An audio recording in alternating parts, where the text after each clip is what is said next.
आज मैं आकांक्षा गुरु बहन आप लोगों को श्री वाल्मीकि रामायण का अयोध्या कांड का 109वां सर्ग सुनाती हूँ, जिसमें श्री राम के द्वारा जाबाल के नास्तिक मत का खंडन करके आस्तिक मत का स्थापन है। जाबालिका का यह वचन सुनकर सत्य पराक्रमी श्री रामचंद्र जी ने अपनी संशय रहित बुद्धि के द्वारा श्रुति सम्मत सदुक्ति का आश्रय लेकर कहा, विप्रवर, आपने मेरा प्रिय करने की इच्छा से यहाँ जो बात कही है वह कर्तव्य सी दिखाई देती है, किंतु वास्तव में करने योग्य नहीं है।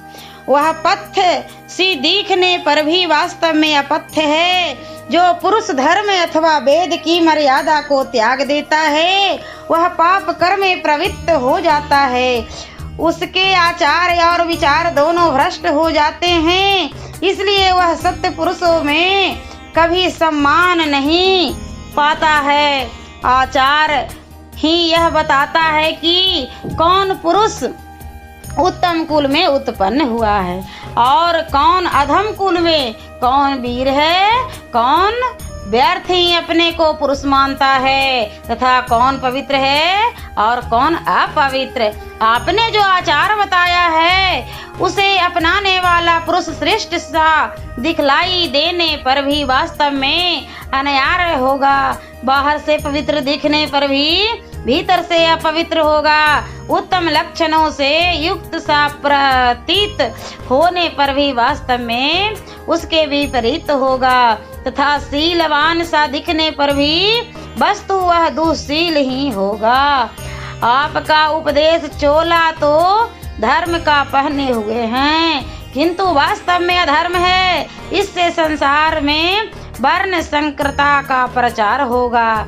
यदि मैं इसे स्वीकार करके वेदोक्त शुभ कर्मों का अनुष्ठान छोड़ दूं और विधिहीन कर्मों में लग जाऊं तो कर्तव्य या कर्तव्य का ज्ञान रखने वाला कौन समझदार मनुष्य मुझे श्रेष्ठ समझदार समझकर आदर देगा। उस दशा में तो मैं इस जगत में दुराचारी तथा लोक को कलंकित करने वाला समझा जाऊंगा।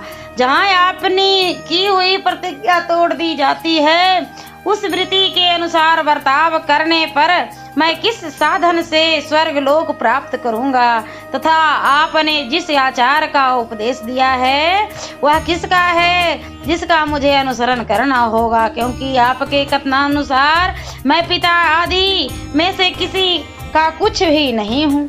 आपके बतलाए हुए मार्ग से चलने पर पहले तो मैं स्वेच्छाचारी हूँगा, फिर यह सारा लोक स्वेच्छाचारी हो जाएगा, क्योंकि राजाओं के जैसे आचरण होते हैं प्रजा भी वैसा ही आचरण करने लगती है।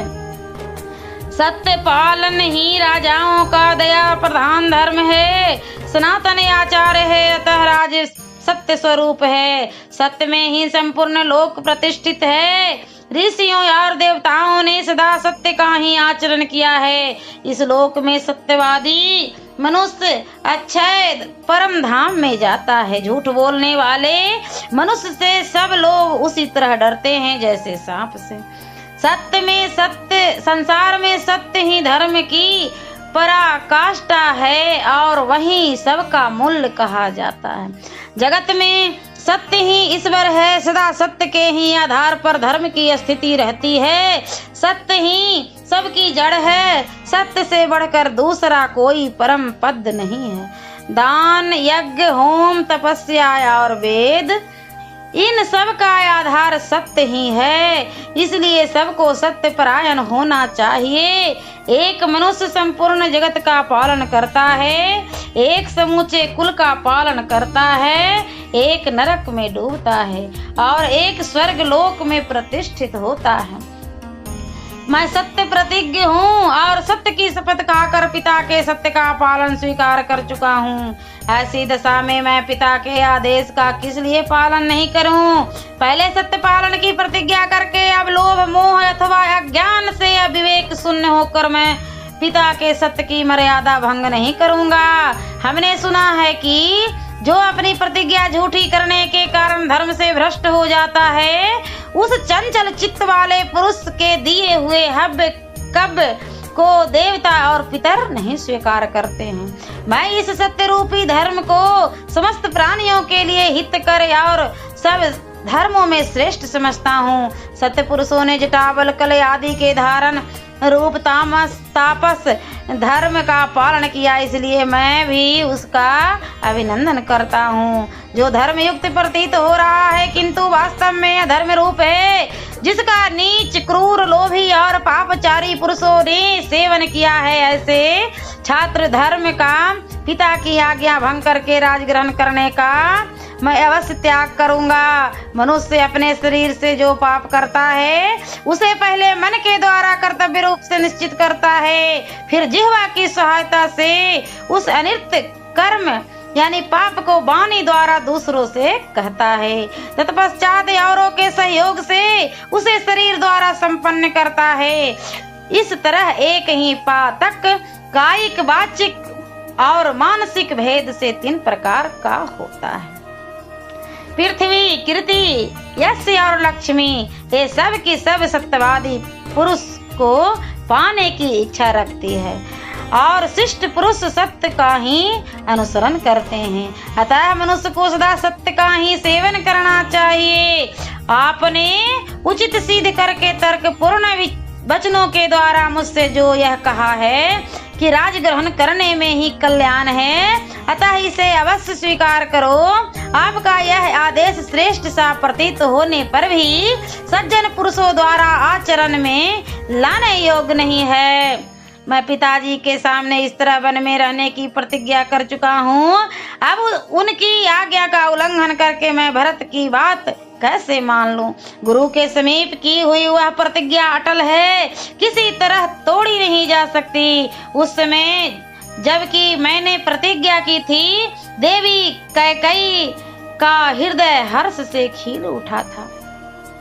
मैं वन में ही रहकर बाहर भीतर से पवित्र हो नियमित भोजन करूंगा और पवित्र फल मूल और पुष्पों द्वारा देवताओं और पितरों को तृप्त करता हुआ प्रतिज्ञा का पालन करना चाहिए। क्या करना चाहिए और क्या नहीं, इसका निश्चय मैं कर चुका हूँ। अतः फल मूल आदि से 5 इंद्रियों को संतुष्ट करके निश्चल श्रद्धा पूर्वक लोक यात्रा का निर्वाह करूंगा।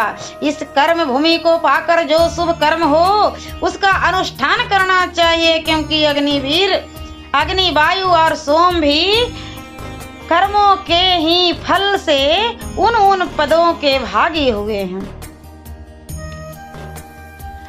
आपकी बुद्धि विषम मार्ग में स्थित है, आपने वेद विरुद्ध मार्ग का आश्रय ले रखा है। आप घोर नास्तिक और धर्म के रास्ते से कोसों दूर हैं।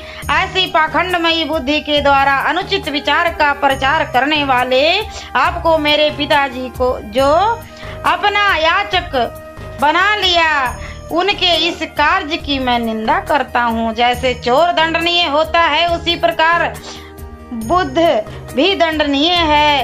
तथागत और नास्तिक को भी यहाँ इसी कोटि में समझना चाहिए। इसलिए प्रजा पर अनुग्रह करने के लिए राज द्वारा जिस नास्तिक को दंड दिलाया जा सके, उसे तो चोर के समान दंड दिलाया ही जाए, परंतु जो बस के बाहर हो उस नास्तिक के प्रति विद्वान ब्राह्मण कभी उन्मुख ना हो, उससे वार्तालाप तक ना करे। आपके सिवा पहले के श्रेष्ठ ब्राह्मणों ने इहलोक और परलोक की फल कामना का परित्याग करके वेदोक्त धर्म समझकर सदा ही बहुत से शुभ कर्मों का अनुष्ठान किया है। अतः जो भी ब्राह्मण हैं वे वेद को ही प्रमाण मानकर स्वस्तिक कृत तथा हुत कर्मों का संपादन करते हैं।